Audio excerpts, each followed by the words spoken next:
Hey everybody, and welcome back to Life Below Low. It is time for our weekly recap of Love After Lockup. This is season 3, episode 15, and it was titled Cuffing Season. Alright, y'all, so I apologize for the delay in reviewing this. I was not really feeling up to it to watch it or, do my review on Friday. So I kind of just did not do it. I took a little me time, and then here we are today. Let me just get into the episode because it really wasn't a lot going on, but y'all already know the couple. I was like, oh, we already knew, but I'm glad. Okay, let's just jump into it. So we're gonna start off with Destiny and Sean because there really wasn't a whole lot going on. Even though they tried to play the dramatics, like she wasn't gonna show up for court and yada yada yada. It's an hour before her court appearance. Sean is leaving the hotel. He riding solo because she decided to stay the night at her sister's house and not, come back to the hotel. So she at her sister's house. He don't know if she gonna show up or no or whatever. So he like nervous and stuff. He at the courthouse and he like, I was just worried about Destiny. She didn't call me or nothing and I can't get in touch with her. And he trying to call her. She's sending in a voicemail. It's 30 minutes before the court appearance. Of course he worried if she don't show up because she is a chronic runner. If she don't show up, he out of $50,000. So he worried about that. He worried about if she gonna go to jail. He talking about his plan is to, if it was a perfect world or the perfect day, she would show up. The case would get thrown out, and then he would propose to her, and they would live off into the sunset. So he's standing there outside the courtroom. He called her. She declined to call. I'm like, the fuck? So then 10 minutes go by. 7 minutes go by. She pull up in the parking lot at 8:26, child. I said, really? If you couldn't have been early. So he like, oh my God, you're here. Oh my God. She was like, yeah, I was going to show up. And then the sister like, I was going to have her here. I was going to have her. And so they all walk into the thing. And she says she showed up because she really wants to change her life. She don't want to go back to jail. She really wants to change and do better for herself. So that's why she showed up. I said, well, okay. I'm glad you showed up for you. But because you had done it for Sean, so he won't have to be out of $50,000 too. But whatever. He like, come on, y'all need to power walk or something because we got 3 minutes. He like 3 minutes. It ain't nothing.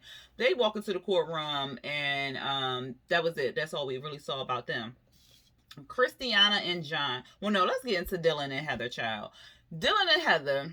So they still in the car, they still arguing, or that's what the cameras picked up. Or they still arguing, they still fighting. She's still like, oh my God, all this other stuff. And he like, this bitch crazy. She arrives at the house and stuff. She parked across the street. He goes over and talks to his parole officer. He in the car. I guess he didn't want to be seen on camera. And Dylan's trying to smooth talk or whatever. He was like, oh, I'm sorry, what's your name? This is my first time on parole. I don't know how this works and stuff. What's your, how? He like, no, we don't do that. I ain't giving out your name. I said, well, damn, they can't give out their name. But he like, you got your paperwork. Look, ain't nobody got all the time for all this stuff. Let me see your paperwork. You got a phone on you? He was like, yeah, I got a phone. He was like, is it on or off? He was like, it's on. He was like, well, turn it off. He was like, all right, let me try to figure this out. It's been 5 years, So he trying to turn the phone off. And I guess I think the parole officer said that he could have cuffed him up, but he gonna let him go. So he ended up letting Dylan go, and he not, going back to jail or nothing like that. What's the face? Heather. She goes back over there and it's like, well, we just gonna stay over at Aunt Diane's house tonight. I'm too scared to leave and yada yada yada. Child, Aunt Diane, he like, cause Dylan, he was like, I'm sorry about the parole officer. I'm glad you was here because if you wasn't here, I could have been back to jail and stuff. And she was like, yeah, ain't no problem and stuff. And so I forgot what Heather said, but Aunt Diane was like, well, there ain't gonna be none of those problems up in here. She said. I was like, Aunt Diane is not playing. So then she was just like, we gonna stay here at Aunt Diane's place and you just gonna have an orgasm while she up in the kitchen. I was like, well, just be quiet, bite a pillow or something. And then she go in there and she giving him sloppy toppy and he up there moaning. And I was like, why both of them listening at the door? I said, Lord, they wasn't at the door, but the dang on place so small. Like the table here, this the table, this the door. Right there. And they and this I said, Lord, they couldn't have sat outside on the porch or something. I Diane said she gonna get her entertainment tonight, goddammit. That's cracking up. Who else, child? Lindsay and Scott. Let's get into Lindsay and Scott. So Lindsay and them, they still in the bed, they still fussing and stuff, and she's still claiming it's from a book about this lady who went to jail, and that's what the expert came from the book or something like that. I said, girl, you wrote the whole damn novel. Like, that thing was long. I understand a quote, but she wrote, like, it looked like this. That's how many words. You might as well try to rewrite the whole book. But she keep claiming it's a book. She like, if you don't believe me, you could Google it and stuff. Scott ain't really believing her. He like, yeah, this don't sound right. I'm not believing this foolery. So she mad because he was snooping in her stuff, which I can understand because, you know, she was in jail and that's what they used to do, toss up the cell, take their stuff, read their letters when they got their letters and stuff. They would listen to the phone calls. They listen all the time. So she like, I'm at my home, I wouldn't have expected that. So she upset about that. So she calling her parole officer to see if she can get her stuff switched to her mom's house or whatever. Because she like, I'm out of here. And I was like, girl, where you going with this ankle monitor? But she said, watch what I do. So she called the parole officer and he like, well, we gonna have to get back to you. She called her mama up. She tell her mom what's going on. And mama was like, what? That's crazy. She was like, yeah, because now you think I'm a whole scammer. And the mama was like, She was just like, that's crazy. Oh my God.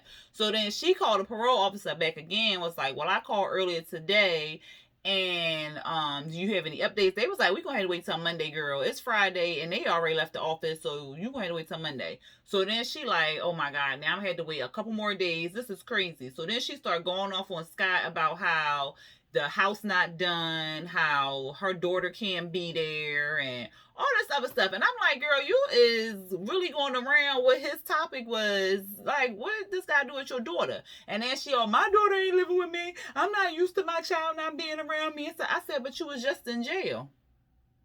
Like, you can't wait a couple more weeks or something, or days or something until he cleaned out the area. Because it looked like, to me, it looked like it was just junk in the room. All he had to do is remove the junk, throw some paint up on the wall. That don't take that long. Paint dry in less than 24 hours. So put some paint on the wall and put a bed up in there or something. Like, what? And I looked at the wrong room. Now, the room they showed didn't look like it was all that bad. He just had to clean it up and move some stuff out and just throw some furniture up in there. But she all going ham and stuff. And he was like, well, that's the only reason why you want to leave, or you upset or something like that because you uncomfortable. And she was like, yeah. He was like, oh, okay, all right. Well, I needed to hear that or whatever. So he like, well, I'm in love with you and I want to be with you and stuff, but you really acting real unappreciative. And I'm like, Scott, I can kind of see where spoiled brat Lindsay talking about, because if you told her for 2 years 2 years that you brought this house and the house was all this and that, and she's sending you magazine pictures and stuff, telling you how she wants certain stuff and whatever, and you ain't come through on nothing, like the house look empty, it ain't clean. Like, come on now, Scott. Like, I can see why she a little upset, where she had this vision in her head that this is what was supposed to be, and this is probably what you promised her, and you didn't, because you talking about this your closet. The closet was half done. Like, come on now, Scott. But I can also see what he's saying. He like, look, I'm doing a lot for you. I done gave you all this money. I'm putting you up in this home. I don't have to do these things for you, honey. Like, this is what I choose to do for you. So I can understand what he like, she ungrateful and stuff. And child, did y'all hear how she told that man, like, I'm not using you for your money. You not what she said, you don't make enough money for me or something. Let me see. Because she said, I wrote it down.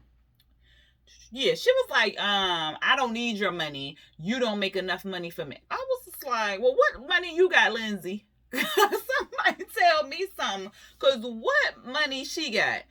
I'm like, that was kind of cool. But she also said that she had lots of stuff to maybe tell Scott or whatever, but she uncomfortable with telling him because of the way he just went into her personal stuff and all this other crap or whatever. And the producers was like, well, what kind of skeletons you got in your closet? And she was like, well, if I tell you, they won't be skeletons or some shit like that. So I said, she keeping a whole bunch of secrets, and we finna find out what. And I know one of them gotta be that money, because Scott is not all that cute. So I'm like, I mean, you ain't got to be like Brad Pitt cute, or Chris Evans cute, or um shit. I'm trying to think. God dang. Like, I'm trying to think the names. Like, I see their faces in my head, but I cannot think of their names right now. It's late. But yeah, you don't have to be those cute. Like, you don't have to be like um Lorenz Tate. You ain't gotta be Lorenz Tate cute, nothing like that. You know what I mean? It would be nice if you was. But Scott ain't even on the scale. Like, he may be like a, like, no, I don't understand. Like, so it got to be something there, Lindsay. You got to be after this man for his money, cause girl, you ain't got to lie to us, Lindsay. You ain't got to lie to us.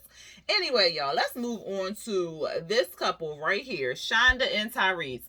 Now, we already knew that Shonda had played Tyrice, okay? And we already knew what was going on. We already saw the writing on the wall. But for some reason, Tyrese did not see this coming. I don't understand why he ain't see this coming, but he didn't, okay?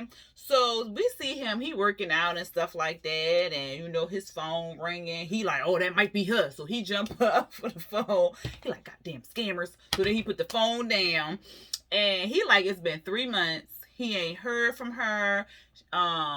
He ain't get no text, no email, no pigeon, no smoke signal, no nothing from her, right? She ain't say cat, dog, frog.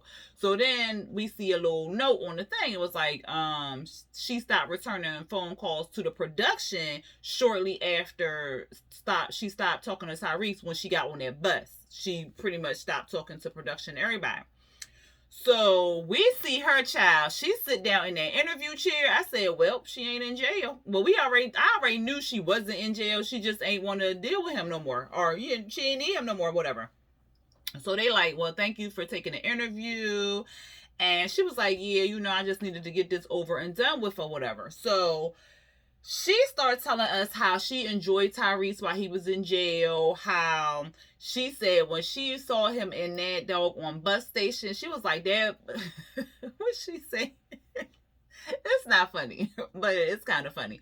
She said it was a buzzkill when she saw him in that blue suit. I said, see, that blue suit wasn't doing it.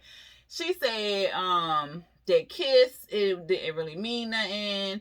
It wasn't no sparks. And when she basically got on that bus, that was it. That was their goodbye or whatever. She said it wasn't no chemistry. It wasn't no sparks. The blue suit just turned her completely off or whatever. But she did say she enjoyed talking to him and everything while she was in jail. So it was something for her to do while she was in jail, basically. So she told us that she ghosted him. And she was like, she was getting phone calls, voicemails, and texts from him so much that she ended up changing her phone number. So she changed her phone number, and she said, like in recovery, sometimes it's necessary to just cut people off. She then got her a nice little job. She got her a car, and it looked like she had a nice little house. I don't know if she was living there with someone or whatever, but the area she was living in, because she was like digging in the flower beds and stuff, and it looked like she got a nice little setup. Like looked like she was doing good. She was happy and all that stuff. So they was like, well, do you think would you mind calling him or whatever? So she was like, yeah, I think that we both need the closure. So she called him. The phone rang for a little while, and then he picked up the phone, and she like, hey, he was like, oh wow, hey, how you doing? I was scared, I was nervous that you was in jail and stuff. And she was like, yeah, I'm sorry I ghosted you and whatnot. I'm sorry you ain't hear from me, and but it's just basically nothing there and stuff. So he like, oh wow, oh, okay, because I was hoping that it would work out, and he was still trying. I was like, Lord, he was like, I was hoping that it would work out and stuff, but I was more worried about you. I didn't know what was going on with you, if you was in jail or stuff. And she was like, yeah, I know. And then she said something else. I don't know what she said, but then she said, well, it's just not going to work out. I got to focus on me before I can get in a relationship, but we can be friends. He was like, I don't need no effing friends. Fuck this shit. He started going off, and then he was just like, all right, take care, goodbye. And the whole time she was just like, I'm sorry. But you could kind of tell she was just like, yeah, they made me get on this phone, and if they ain't keep calling me and pestering me, you would not have heard from me, pretty much. So they hung up and stuff. And then, child, the producers asked her if she's still talking to any of the guys that she was talking to while she was in jail and stuff. And at first she didn't want to answer, but then she was like, I moved on. But then she gave like this little smirk. I was like, yeah, she's still talking to them people, still getting money from them. But when she met Tyrice, it was like she had no real connection. She ain't want to keep it moving. Now, if she had like some connection to him or something like that, if he wasn't just a trick, then she probably would have maybe still talked to him or whatever. But she was just like, she wasn't feeling it. And then we saw like a little blurb where Tyrice was working out and stuff, and he was like, he don't have no issue getting chicks. He can go to the grocery store, the car wash. He can go check his mailbox. His neighbors is on him. He was like, I don't got no issue. And he was like, the next woman I meet in my blue suit and blue alligator shoes, they gonna be loving it and stuff. And they was like, well, it ain't really work out for you. They ignorant. They was like, it ain't really work out for you the first time. He was like, you know what, I don't give a fuck or whatever shit. I said, ooh, he kind of hurt. But I said, So we will not be seeing Shonda nor Tyrese on here no more unless he pick up another woman from jail or something. But I hope he just donate that blue suit to somebody else, because it is not working in his favor. And then Maurice and Jessica, child, Maurice is a trip. But I really feel like Maurice wants to do better. And I said this before. He just got to get out his own way, pretty much.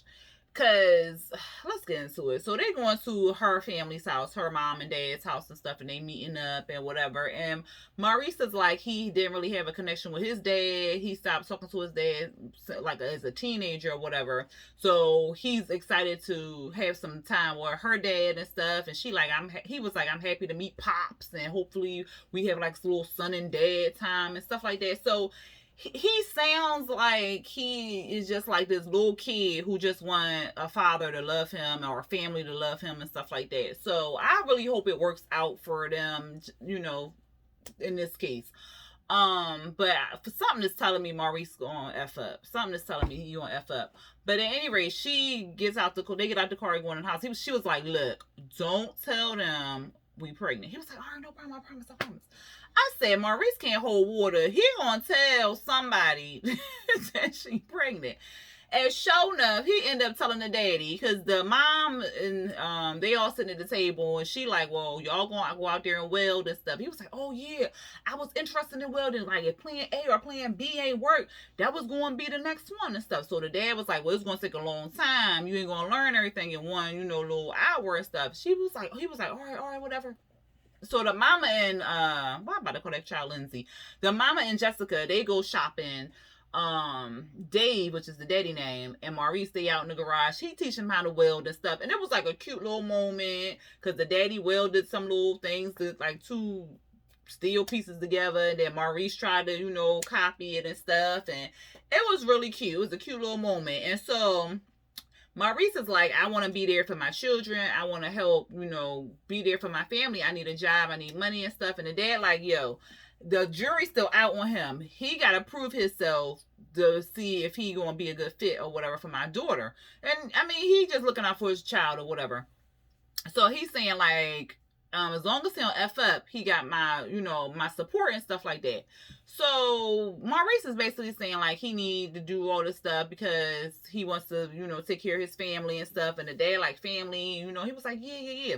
So Maurice was trying not to tell him, but he was like, I'm trying to build a relationship with this man. I don't want to go into it lying and not telling him what's going on or whatever. But I'm like, Maurice, she just peed on a damn stick. Like, it wouldn't be lying if it wasn't, like, confirmed. You ain't even get it confirmed and stuff. But whatever. So he ended up telling the daddy that he about to be a daddy. And the daddy looking like, what the fuck? I wasn't expecting that shit. So then Maurice was like, well, that wasn't a reaction I kind of wanted, but I can understand, whatever. But I just got to prove to him I'm going to be there for my child and Jessica and stuff. So he ends up asking the dad if he can ask for Jessica's hand in marriage, get his blessing and stuff like that. He was like, because we just got married in the jail, and it was like no officiate. It was just kind of like, y'all want to get married? You want to get married? Okay, sign this paperwork right here type thing. So he wants her to get like a real wedding and stuff. So they're going to get remarried and whatnot. So he's doing it the right way, asking the daddy for the blessing, yada, yada, yada. So the dad was like, well, Yeah, he was like, well, because Maurice was like, I want to buy her a ring and stuff, and I ain't got no money for no ring. I need to get me a job so I can, get her a ring and stuff. The daddy was like, I got you. Child, why he go over there, his goddamn on two thingy or whatever, child, and pull out like this wad of cash? I said, the fuck? Who just leaves all that? Who leaves all that money in the dang on garage? Like what? Child, he pulled off $1,000 and gave it to Maurice. Like, this is some chump change right here. But he was like, "This is a loan. You going to pay me this back." Maurice was just like, "Oh wow!" And nobody ever, even my mama, my daddy, my aunties, nobody ever gave me $1,000 or whatever to, ever in my life or whatever. So he was like, "Look, this to get a ring." He was like, "Oh yeah, no problems, no problems." Child, why in the interview, Maurice talking about something, he can take that to the casino and flip it. I said, boy, if you don't take that down to the damn pawn shop and something and buy a goddamn cute ring for this child and not take that damn thing to no casino, something is telling me he gonna take us to the casino and lose the money, and then the daddy gonna be looking at him because the dad already said it's a test. He ain't tell Maurice it's a test, but it's a test to see if he gonna do the right thing. And oh Lord, I hope Maurice don't mess it up. So he was like, no worries, no worries. I'm gonna get the ring. And I promise I'm gonna pay you back before I die. He was like, well, just try to pay me back before I die, okay? Because, I'm older. I ain't got that long. So, and that was pretty much it. I don't know. What y'all think about Maurice? I really do feel like he wants to do the right thing, but goodness, I feel like he gonna mess up. And then last but not least, John and Christiana. So it's 6 weeks out of prison or whatever. Child, he done moved a mama and a sister in. So he went ahead and moved them into the house. He's showing them around and whatnot. And then he sits down. Oh, the mama, she tell us that they was living over top of damn meth house. I said, not meth house, a meth lab or whatever. I said, the hell, y'all could have blew up. I'm glad they out of there, but I don't think they should have been with John. But anyway, he sit down and he get a phone call from the halfway house. They telling him that Christiana, whatever her last name is no longer a resident. You got 30 days to get her stuff. And he was like, well, can you tell me what happened or whatever? He was like, we can't disclose that information. I said, well, I'm the next of kin. You can't tell me what happened, but whatever.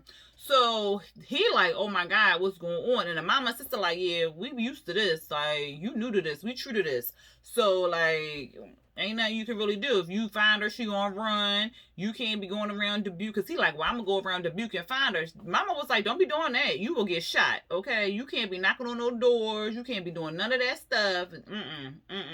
This is not the reservation, okay? So he was like, well, I need to go find her and stuff. So maybe we just ride around, look for her and stuff. And the sister was like, she gonna run. And then he was like, well, what if we just go into the house, the drug house, the favorite drug spots and stuff. Here go the sister. I was like, at least she keeping it real. Here go the sister. You sent me into one of the drug houses. I'm just gonna sit right beside her and smoke it. I said, well, damn. I said, at least she keeping it 100%. So he nervous, he's scared, he worried for her, of course, or whatever. Then we see John is later at night and he riding around. He said that Christiana had reached out to him because she wanted help. I was like, okay, well, this shows that she's growing a little bit and she does want to change because she actually called him for help versus what the mama and sister were saying that she don't ever get any help. She just, binge until she basically get locked back up. So she called him and they meet in like this empty parking lot, this shopping center and something like that. It's after hours and whatnot. And at first it looked like she wasn't there. The dramatic music came on and everything. And then she popped up. So I was like, okay, good. So she was just like scared that he was going to be disappointed in her. And so she started crying and whatnot, telling him that she loved him and thank you, for being here. He was like, you my boo. I'm here with you till the end or whatever. So I thought that was a real little touching moment and whatnot. And she said she don't even know why she got back on the drugs. She was triggered. She was back in that environment around people she knew who did drugs and stuff like that. So I was just like, that's a damn shame because they kind of set her up to fail. Like, yeah, she's in charge of her own behaviors and, all that other good stuff. But it's like they kind of set her up to fail because you put her back in the same environment. each and every time she get out on parole with the same druggies. You know it's drugs in the halfway house. You know the neighborhood got a whole bunch of drug addicts. She walking back and forth to work, and she probably passing crack houses and stuff like that. So they just put her in a predicament where it was like it was a huge potential that she was going to fail, and that's fucked up. But she got a warrant out for her arrest. He talking about he going to take her back to his county or whatever. So I said, well, that's not good, because you taking her outside the county. And he talking about something, we should just skip the country and go somewhere where she can't be extradited and all this other stuff. And I said, John, you is tripping, boy. Like, I think he should just took her down there to the police station, had her turn herself in or whatever, and told them that she was on drugs and whatever. But I mean, either way, she's gonna go back to jail, because you can't keep running all your life. She gonna slip up and she gonna go back to jail, which is kind of effed up, because I had high hopes for Christiana, but yeah, that's a shame. But anyway, y'all, that was the end of the episode. Like I said, it wasn't a lot going on, but that whole Shonda and Tyrese thing was kind of like, did y'all see the previews for the episodes that's going to come out on November 20th? I am excited to see that, because, child, it looked like, what we got? We got Puppy and Amber. So Puppy out of jail. Remember Amber with the ex-Marine? I don't know, was he still in the Marine Corps? Or was he out the Marine? The ex-Marine or the Marine, when they was using him and he wanted to adopt them, remember them? So they gonna be on here. I said, Lord. And who else? They look like Chevelle got a new boo. It looked like Q was somebody else. Destiny and Sean, they look like they were still fighting. It was a whole bunch of, I said, oh, I cannot wait until this new season start on November 20th. And then it looked like freaking what's that man's name? John and Shane going to get into it over Lacey. I say, if John don't go somewhere, like, come on now. Like, I'm kind of, I don't know. Because first, unless he there to cuss Lacey ass out for turning him in. But, like, why would you still, child, I don't know. But we going to see on November 20th. We still got to get through these next few weeks with these crazy people on here. But I will see y'all next time for our next review of Love After Lockup next Friday. I don't think anything is going on in my life next Friday, so I should, unless I'm not feeling up to it again, then I should have it posted on Friday. I should have watched it and posted it on Friday. But at any rate, y'all, if y'all like this review, go ahead and hit that thumbs up button. If you are not subscribed to my channel, but you are watching this review, go ahead and hit that subscribe button and hit the notification bell to be notified when I drop new videos. All right, y'all, until next time, peace.